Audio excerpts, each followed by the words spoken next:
Joining the Observer on the air live couldn't be easier. First, visit bit.ly/obguest. Once you click on that, you'll wind up on this screen. Then, you'll have to choose the webcam that you want to use. You can see there's a list of them here. And once you choose the right webcam, you'll then have to choose the microphone that you want to use. It's all very simple. Then type in your name where it says your name here. And once you have finished typing your name, click the join button. Then you'll be in the queue to be on the air. It's that easy. Hi again, everybody. It's Kevin Canessa coming to you from the newsroom of The Observer and TheObserver.com on this, the second day of April in the year 2024. Sure, hope you're enjoying your Tuesday no matter where it is you are in the country, even though it is miserable out there. My goodness, it's just so miserable, cold and damp and rainy, but it's supposed to be like this through Thursday too, so hope you're enjoying your days nonetheless, and as you do each and every Tuesday, you welcome me into your home so that I can bring you this week's news. And before I do that, I have a whole bunch of people to greet today. Melanie Ryan is watching, our own Lisa is watching, John Drimkowski is here, Henry Atwell, and June Hearn is also here as well, so I welcome all of you, and to everybody else who is in the chat rooms of the various platforms where we broadcast. Thank you for being here today very, very much. Before I get into the news, there's this I wanted to bring to your attention because I got this alert from Tony Montanari, the lieutenant of the Nutley Police Department, who was warning about this scam that's going around Nutley, and possibly if it's happening in Nutley, it could be happening here. This group, this organization right here, it is the National Police Association. They are making phone calls and soliciting for fundraising in Nutley.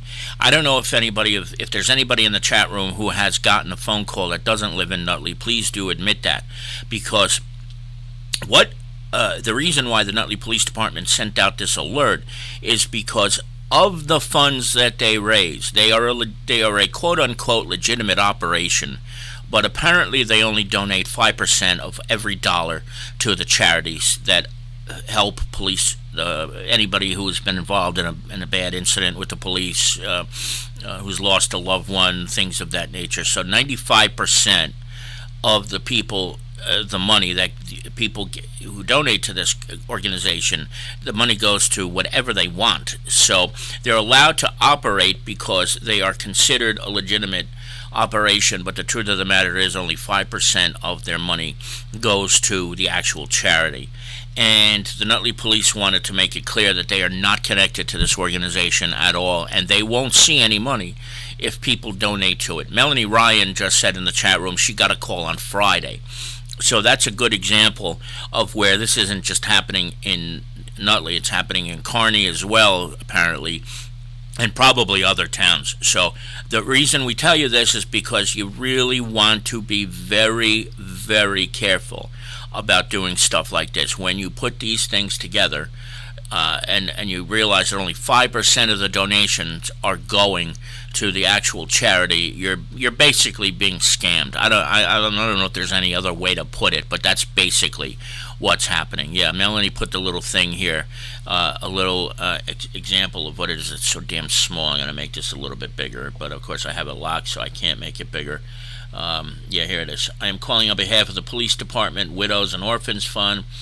My response, send it to the police chief. Do it that way. And Henry said it, just donate directly to your local police department or to the PBA. That is the easiest thing to do. But be careful with these phone calls, people. They are still constantly happening. No matter where you live, no matter who's answering the calls, it's ridiculous. There's a few other people to welcome in today. Our buddy Tim Wagner, who says happy birthday. Whose birthday is it today? I don't know, but happy birthday to you too, Tim. It's always good to see you, buddy. I'm glad to see you in the chat room today. Captain Wagner, thank you. Eileen Matthew is also here with us as well. And, of course, I said hello to everybody else already. Now let's just see what this is right here. I haven't received a call. However, I have in the past. I told them I worked for the local PD and they hung up on me. Well, there you go. Isn't that just typical? Yeah. Okay, so you don't want to do anything with these places. They're awful, and that's ridiculous. It is. My uncle is also here from Carlsbad, California. Good to see you, Uncle. So be very, very cautious if you get any of these phone calls. In fact, I would even suggest don't donate to them because they're just not going to get to where the money is not going to get to where it needs to go by any means. Kearney's top cop is the headline this week on page 1. That is Jose Perez Fonseca, who is the 2023 Police Officer of the Year. And many of you may remember this. About, it's got to be 9 months ago, maybe a little bit more. That might have even been a year ago. There was a teacher from Jersey City who was murdered, and they couldn't find her body originally, and eventually she was found buried in South Kearney. It was kind of brutal. And when they finally located her, we learned that one of the reasons that her body was found was because Jose had pulled over a car in South Kearney that ultimately led to the arrest of one of the arrests of the guys. One of them is still at large, but they were able to return her body to her family for a proper burial. It was just a horrible situation, really. But the truth is, he had instincts that were second to none. They were just, I think when it happened, from what I recall, it was like 3 o'clock in the morning, sometime in the overnight period. And the pullover that he made was one that, you use your discretion. It's late at night. Very, very dark in a remote part of South Kearney. Maybe you just let it go, but he had this, sixth sense, and he pulled over the car. And the car that he pulled over, it turns out they ultimately found out was in the trunk of that car. They didn't know it right at the time because they didn't have a reason to search the car, but eventually they found her body. And Jose has been involved in many other great arrests, epic arrests, which we talk about in the story, recapping his being the Police Officer of the Year.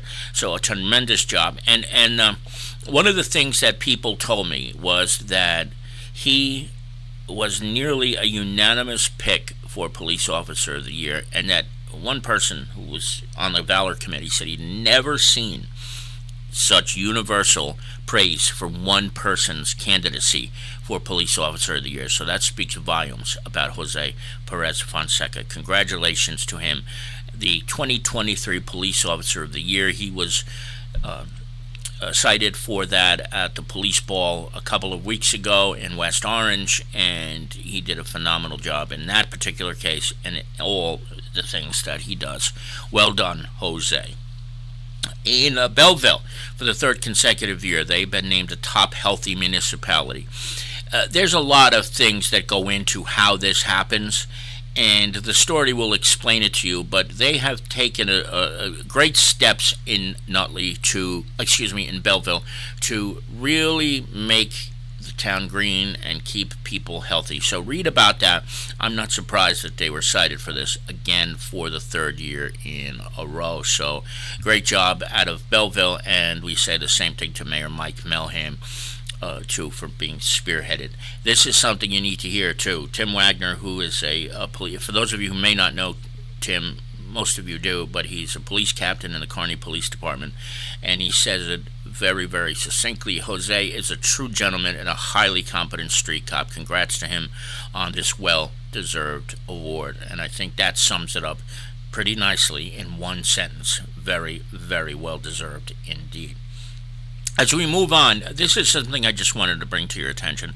If you are so inclined to donate books, I know of a St. Peter's Prep sophomore who is collecting books at Petracco's Deli in Nutley.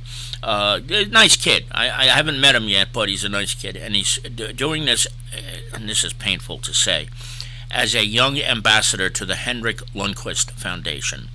Generally, you're in the Henrik Lundqvist Foundation, we don't want to hear about it. But in this case, we'll make the exception because what they're doing truly is great. It's actually fantastic what they're doing. And so if you have any unused or gently used books that you'd like to donate, they are being accepted through this month.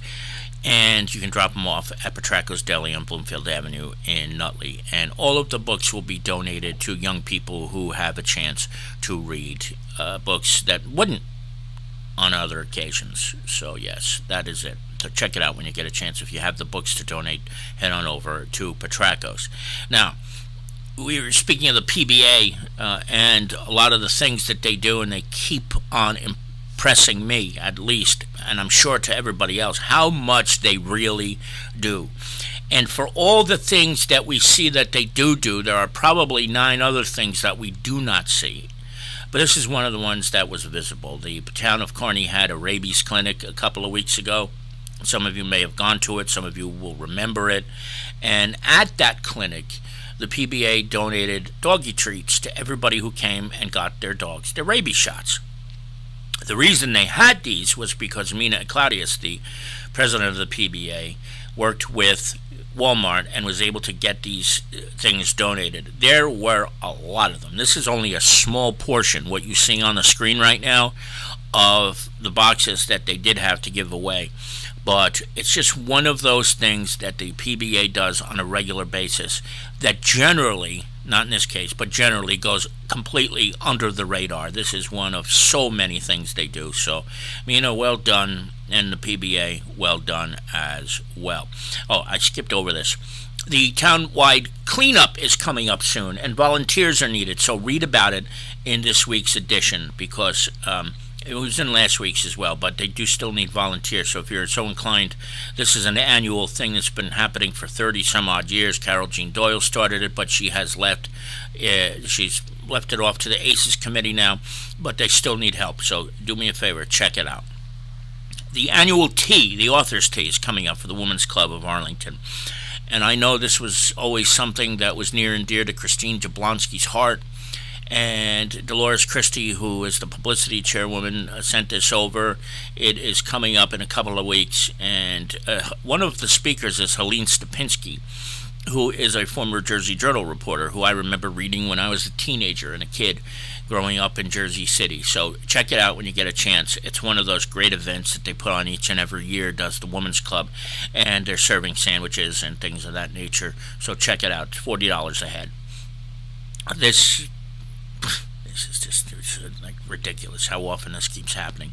The Nutley Police Department made an arrest. These 16-year-old kids were breaking into cars. Fortunately, they were caught, but, I think it's pretty fair to say we know that nothing's going to happen to either of these kids. They're probably already out of the juvie detention center. But they were arrested and remanded to the juvenile detention center, but I doubt they're still there, and I doubt there'll be any kind of punishment to any of them. But that's exactly what happened. They were caught. They were not so bright, even though they had ski masks on. But that kind of helped the police in Belleville identify them with the Nutley Police Department. So good job out of them. John Brandwell is here as well. Johnny is right next door. In fact, he's probably right behind me, but separated by a wall right now. But Johnny, good to see you, buddy, too. So let's just move on here and get back to... Ramadan was celebrated for the first time in Kearney, and there was a beautiful ceremony a couple of Saturdays ago, and there were about 40 people who came. So Carol Jean Doyle, the mayor of Kearney, was the first mayor in the history of the town to put this on. Say what you want about her. She knows what she's doing.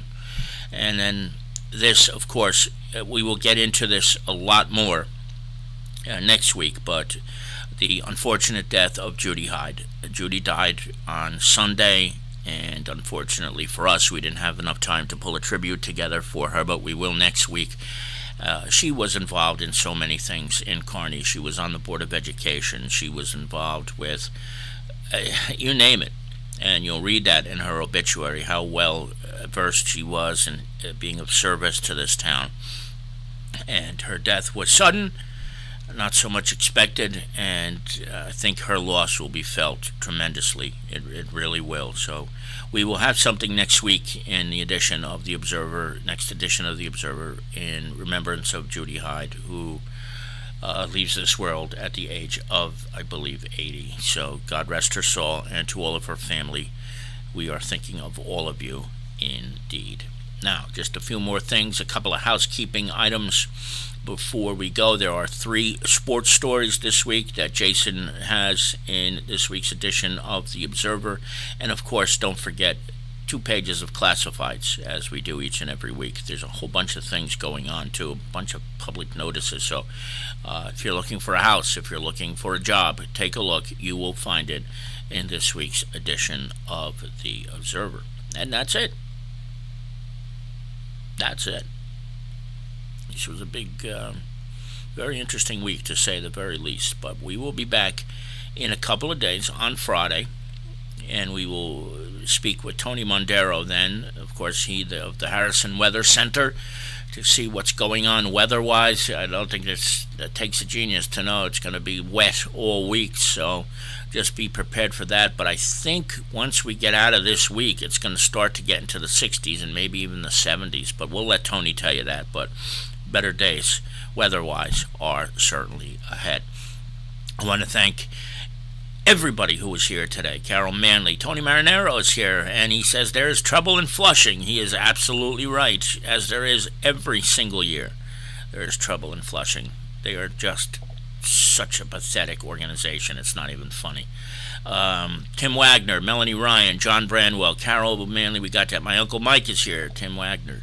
Eileen Matthey is also here. Before I go, Manny Ventoso is here. I'm sorry, Manny, I didn't see you before. That must have gone right over you, and that was not done intentionally. And let's see, Carol, John, and that's it.